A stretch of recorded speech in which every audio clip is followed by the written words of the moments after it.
Guys, luto na siguro to yung sinigang ko kasi natimplahan ko na to kanina. Nagig kahulat kay grabe naging gutom ah.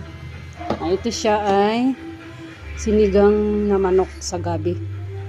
So, common na kasi yung tinula.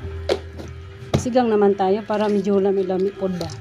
So, itong nilagay ko siya sinigang sa sampalok sa gabi para medyo masarap-sarap.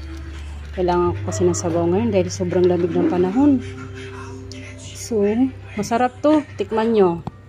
Ito talaga lagi kong ginagawa kasi pag tinula, tinula ko muna. Masarap to siya. Masarap to sa mga ngayong malamig na panahon. Ginaubo na gid ko sa kaaslom. Wala ka ready. Luto na siya guys. Pwede nang kaunon. Gutom raba ko. Gutom raba kay dinarigid ko na. Bako na kayo nagkaon.